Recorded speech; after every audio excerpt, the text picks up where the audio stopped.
This is Make It Plain. MIP With Masamela Matfumo. Mark Thompson. Make it plain. Get woke.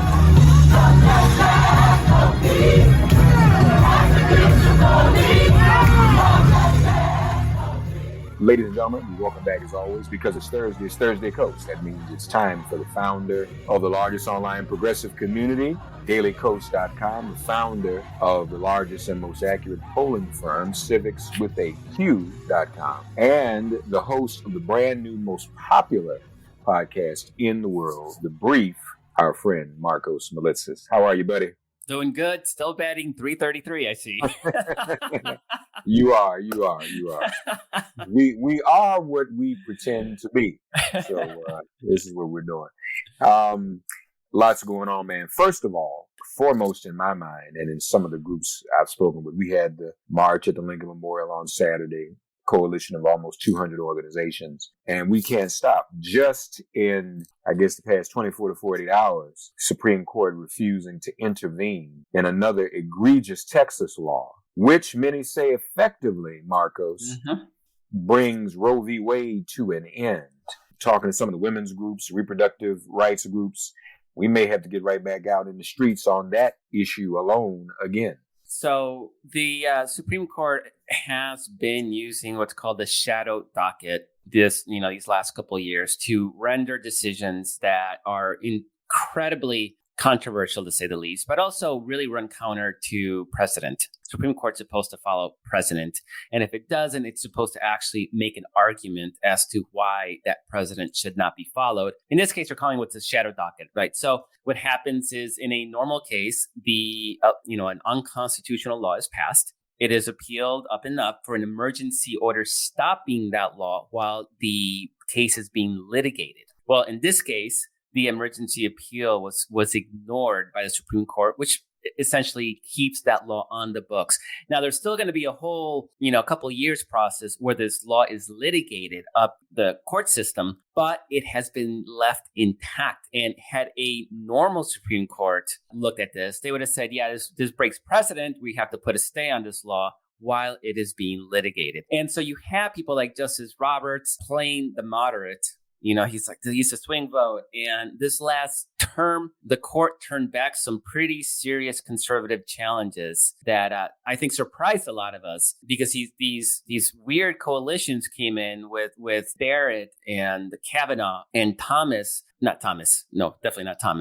Barrett, and Roberts, in different permutations, joining the liberals to maintain certain laws on the books, to maintain certain existing law from conservative challenges. And that was a big shock, right? But what's happening is that they're using this shadow docket to really undermine these laws without actually having to make real decisions. And I think that's the way that that's the way Roberts is trying to take pressure off the expand movement, which would render him powerless, while still achieving his conservative ideological vision. Clearly, this is problematic. Clearly, we need Democrats. Not today, when the decision was there was no decision to be announced. When the court did nothing and let that law stand on the books, you had a bunch of Democrats saying, "Oh, I will fight for a woman's right to choose." We don't need that. What we need is Democrats to say, we are going to expand the court. That's what 2022 is about. We are going to expand the court. This court is lawless. It has no credibility. Clearly, it has no legitimacy. And so Democrats need to, as is allowed in the Constitution, there's nothing shady about it, they need to expand the court. Now, that does mean we have to win next year. That does mean that the Supreme Court is on the ballot. And we as a movement and a party suck at running on the Supreme Court. Their entire cases are always about the Supreme Court, right? Yeah, we don't talk about the Supreme Court. You know what would not be happening in Texas right now? If Hillary Clinton had won, this would not be happening in Texas. People, her emails, and she's corrupt and she's a neoliberal, and people sat home because, she wasn't perfect. Had she won, we wouldn't have 3 new conservative Supreme Court justices on the court. This would not be happening. So these things matter. The Supreme Court matters. And I'm hoping, as a silver lining, that Democrats realize that, yes, they need to turn out and they need to vote in 2022, no matter what you might be upset about. And we're always going to have a reason to be like, we don't like this, we don't like that. Women yesterday lost their control to over a key medical procedure because of the Christian right. And it's because people sat home, they didn't engage, they weren't involved in several of the more recent election cycles. So that cannot happen next year. We have a chance to get a Manchin and Sinema-proof Senate, which would eliminate the filibuster, which would allow us to have DC as a state and maybe Puerto Rico. That would allow us to expand the Supreme Court. That would allow us to pass real voter protections. And that can only happen if we win a very difficult election. There's no need to sugarcoat it. It's going to be difficult. History says we're going to lose seats. And if we lose seats, we lose Congress, and there goes everything. More difficult in the Senate than in the House, though, right? I mean, if people really are mobilized, and that's a big question. I'm going to get to that in a minute. The Senate is more difficult than the House, isn't it, for 2022? No, I wouldn't say that. In an average midterm election of a brand new president, that president's party loses an average about 33 seats. That's just history. That's not including redistricting. We don't even know what the map is going to look like. We don't even know what we're facing. So we have it's like a 6-seat majority. It's razor thin already. Now, if we have a 2018 type of election where the Trump crowd stays home and Democrats are energized, then great. We can expand our majority, get a little bit of cushion. But if we either get a 2020 electorate where the Trump people come out in force, or if our people stay home because we're less likely to vote, we're younger, browner, more single, all things that mean that lower voter propensity. If we stay home, this gives them the easy opportunity. Now, the Senate, and you bring up the Senate battleground is the 2020 battleground. And we all saw how, with everybody engaged, we won states like Arizona and Georgia by a sliver of 1%, right? And we have the defense seats in Georgia and Arizona. We have the defense seat in Nevada, which was another close state. So those are 3 really at-risk seats. And then we're playing offense in Wisconsin, Pennsylvania, Florida, North Carolina, all states that were razor thin. Either we won barely or we lost barely. That's the game.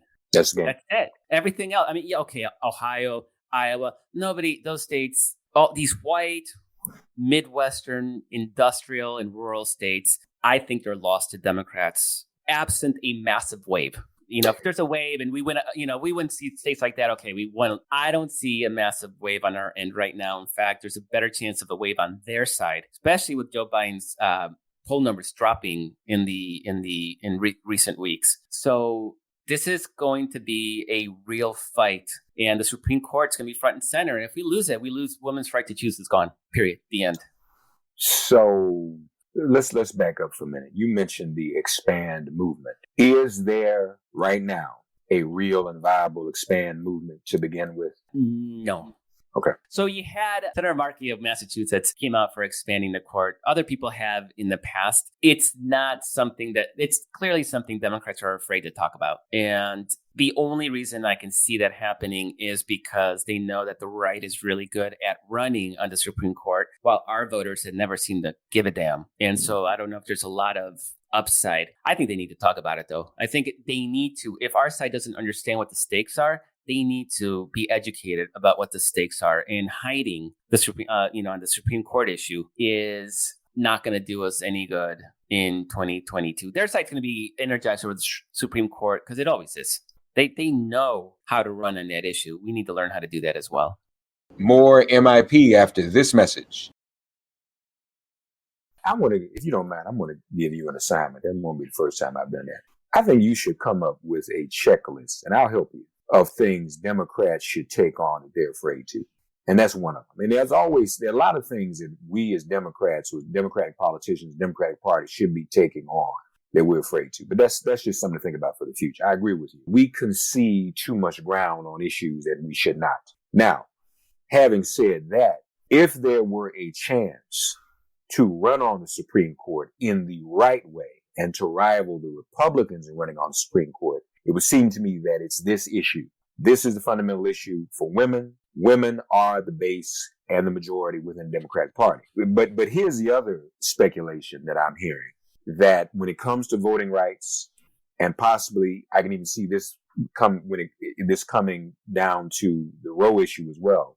There are Democrats in leadership who feel that the attack on voting rights and attack on women's rights and the whole list of bills that have died in the Senate with Joe Manchin's help are actually going to mobilize more voters in 2022, that they need that to really get people out. People need to feel as if all their rights are under attack to get them out to vote. That's one school of thought. The other school of thought, which comes from those organizations that mobilized the vote in 2020 and January of 2021, Black Voters Matter, the Poor People's Campaign, etc. Their point of view is they can no longer mobilize voters in the same way because people they mobilize see Democrats not doing enough, not pushing enough, not getting voting rights protected in the Senate, not expanding the court. So, I think that's where we're about to knock heads. Which side do you think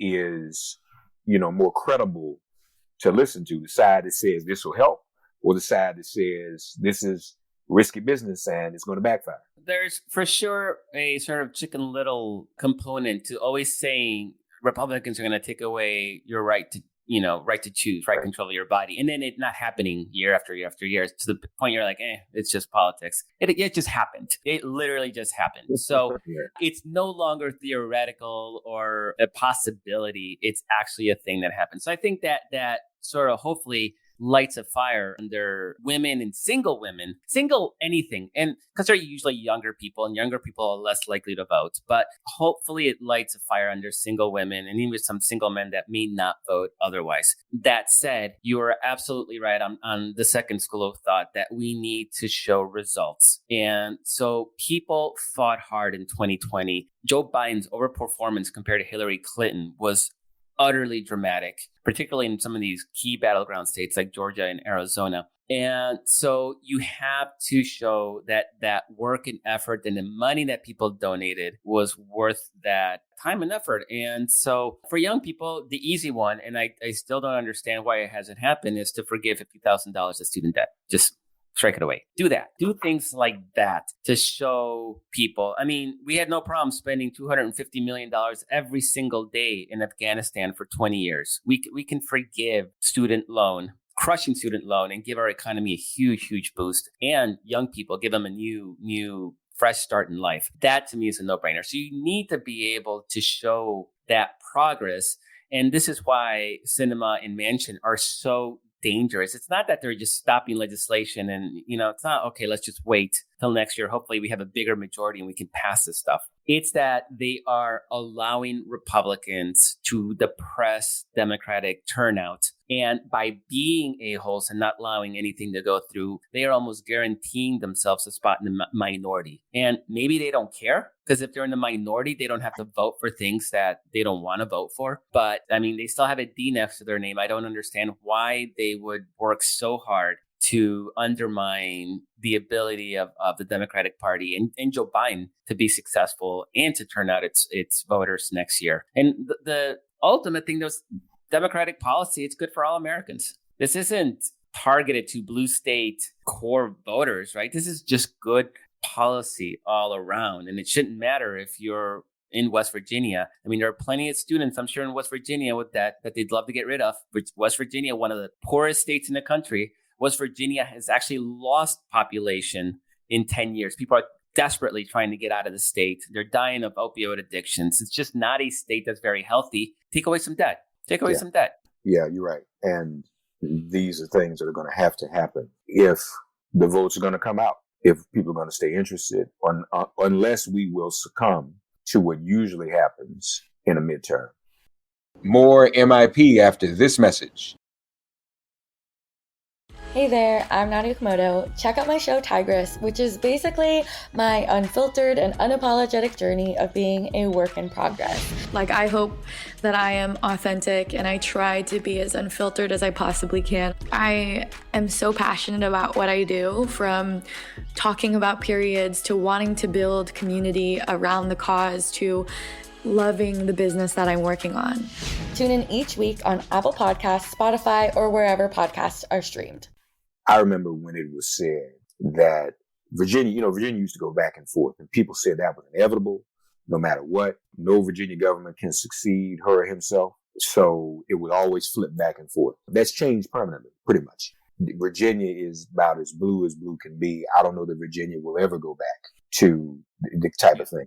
So I don't think it's impossible, in spite of the history, I don't think it's impossible for America to go that way, or the national legislature. I do remember, even though seats were won and lost, for years, for decades, Democrats held an almost permanent majority, if not in the House and not in the Senate. I mean, for decades. Now, granted, there were still some Dixiecrats around and some moderate Democrats, and didn't always mean nothing. Hell, when they held a majority in 93, when Tom Foley was Speaker, 63 Democrats didn't vote for statehood. Imagine if that had happened, then we'd be out of, Clarence Thomas never would have even been on the Supreme Court. I mean, a lot of things would have gone differently. So, or people like Clarence Thomas, I should say. So these are things that must happen. I do know that women's organizations are mobilizing. Women were key to Trump's victory. Those who voted for him and those who stayed home. Women were key to Trump being ousted from office because they came out. I do know that women as a group, I don't know that they're at the place where other minorities are, even though women are no longer a minority, but where other minorities are, people of color in general. And see, that's where there's the overlap. People of color include women. And what people of color are saying is, Rem Barber, Mark, Markos, Cliff and Latasha, Tamika, all y'all keep telling us to vote. And we're not getting anything for it. White progressive women, even in conversations I've had as early as today, are tying voting rights and the vote to the loss of Roe. If we don't get the right to vote, and if women don't get out to vote, there's a loss of Roe. But see how that puts our often fragile constituency, which is a big tent, at odds with one another. Women feel like they got to get out to vote to protect Roe. But some of those women fall in the brown and black category and feel like, well, they aren't doing anything else. Some women feel is that to get voting rights, this is the paradox, really. And these are where some Democrats are leading women down this road. In order to have voting rights, we have to get out to vote. But we can't get out to vote if we don't have voting rights. And they're beating us on that, Markos. And that's the thing that I think Biden has got to figure out. Sinema and Manchin had to be brought in line. It's like, a friend of mine who's a pastor tells a story about a couple he used to counsel. They have marital problems. And this was the issue. The wife wouldn't cook dinner because the husband wouldn't get home from work until late. The husband waited to come home late and wouldn't get home early because the wife wouldn't cook dinner. So we can't vote unless we have voting rights. We won't have voting rights unless we vote. That we are the party in power. We should not be confused amongst ourselves. We need to figure out a way to get this together. Yeah. On a practical level, anytime we've had voting restrictions passed, a state passes them, it actually increases turnout from the people being targeted because it sends a signal that, we don't want you to vote. And people are like, how I'm going to vote then? They have to work harder to do that. But it actually, in the short term, it may actually backfire. The problem is that after a few cycles, that effect sort of dissipates and then it's just harder to vote. So again, this is why 2022 is so important because there is a chance here to nip the stuff in the bud before it has a chance of becoming ingrained, sustained, systemic disenfranchisement. Right now, it's the Republicans know they cannot win a fair fight. They have given up trying to win hearts and minds. Right now, they're just trying to block anybody that doesn't look like them from voting. And so that pisses people off for all the right reasons. But what happens if we're not able to win next year? And again, history is against us. And I don't say that to demoralize. I say that to say, like, this is tough and we're going to have to fight harder than we've ever fought. And I know we say that every cycle. And I know it gets tiresome and exhausting and we're sick of it. But the other side they don't stop. They don't take a break. No, they don't. And so we cannot, until we render them a permanent minority, we can't rest. And maybe even then we won't be able to rest. Who knows? Like, I don't know what the world's going to look like in 20 years. I do know demographically that they're dying off. they're not only dying off in the last 10 years, but they're accelerating that with their COVID denialism. I mean, now it's very clear that the bulk of COVID deaths are coming in red counties. And I mean, they're the ones that aren't vaccinated. Right. So they're just accelerating their exit from the electorate. And so we can look at that and say like, okay, good, things are headed in the right direction. But Republicans are also seeing that. And that's why they're putting up as many roadblocks to our people voting as possible, because they don't actually want to have to appeal to Black and brown and young people and women, because by doing so, they will lose what's left of their base. Yeah. We have to fight, and it's going to suck, and it's not fair. It hasn't been fair in a long time. Yeah. But on the other hand, too, I think one disservice that we've done in this country to one another historically is all of the rights that have been won down through the years. The right to vote, women's rights, et cetera, civil rights. We have this culture in America that we do this, and once we win a particular victory, we're good. Yeah. I don't know who put that in the Kool-Aid, as if these are all rights that are permanent because we won them. We live in a country where there's this ebb and flow. And we can look at it. When we go back and look at things chronologically, we can see it. Mm-hmm. Everybody had the right to vote after the Civil War. Black senators, Black congressmen, elected officials throughout the South, former enslaved people in Congress. And then over the course of 100 years, it was gone. So, women get the 19th. And then look at how women. So I don't know what it is about those of us as a culture where we become so, I guess, complacent. Yeah, well, and it's enthusiasm. Yeah, and it takes so much energy. I guess there's a burnout effect. Like, for example, we had the March on Washington on Saturday, and some people ask me, why do we keep having to go back to Lincoln Memorial, Mark? Well, I feel you, but that's what it is. And if you look at the other side, they don't stop. I think that's the thing. We don't compute. Yeah. We stop and celebrate. They never celebrate and stop. They just keep going. And we better wake up and understand that. I think there's some type of flaw in those of us who Dr. King would call the children of light. We're not perfect. We may be children of light in the beloved community, but something wrong with us that we think we get it and then we just got it. It's locked in forever. And it clearly is not. So, I mean, I'm, back up today. Hey, y'all, I know we were just together on Saturday, but guess what? This thing in Texas is happening. We got to make a move. We got to do something. Well, I'm tired. Well, I'm sorry. The operative word is the struggle for civil rights, the struggle for human rights, the struggle for women's rights. Struggle is the operative word. It's not the cakewalk right. To human rights. It's not the Mardi Gras. Nobody ever said the Mardi Gras of civil rights. Right? I mean, we say struggle, and we don't really hear the word struggle. It would be so much better if it was a Mardi Gras. Right. The party, the celebration, we say struggle. I don't think we really hear the word struggle. I remember Nelson Mandela used to say struggle. In the struggle. I'm in the struggle.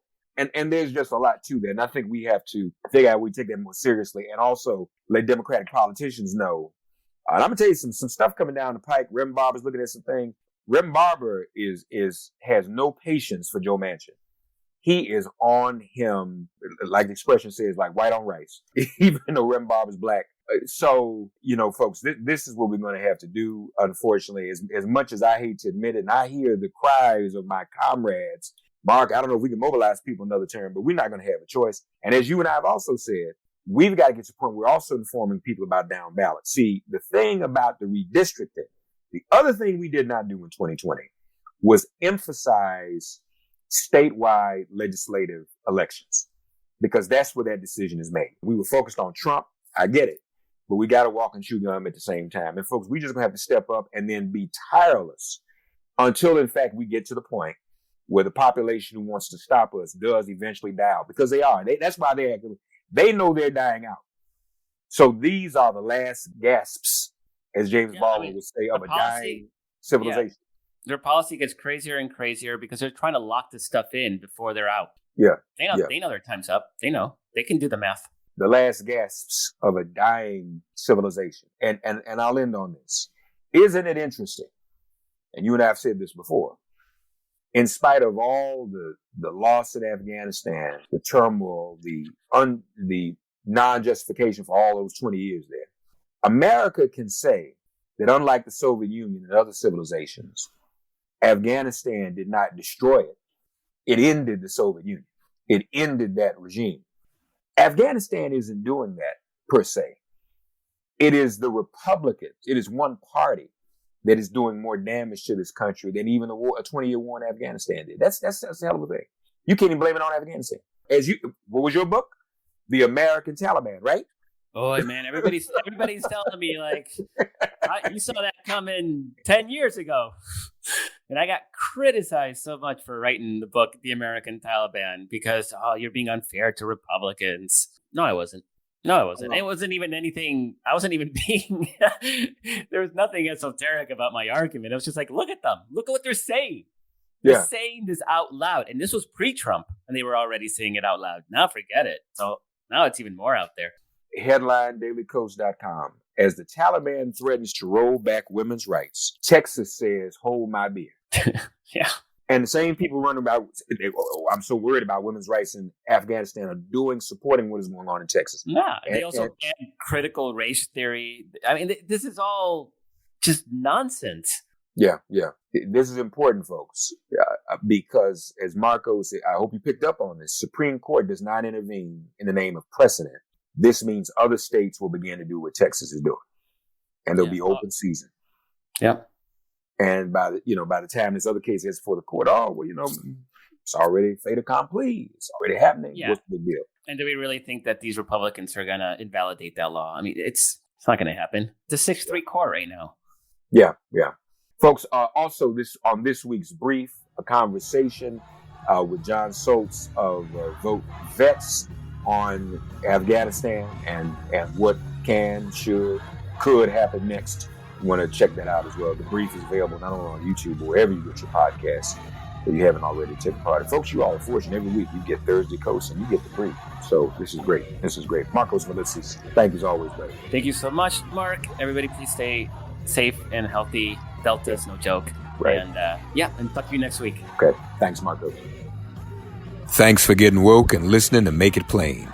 Please remember to listen, like, and wherever you get your podcasts, please give the show a 5-star rating. And please do spread the word. Let's all continue to pray for each other during this pandemic and this police-demic. If all hearts and minds are clear, it has been made plain.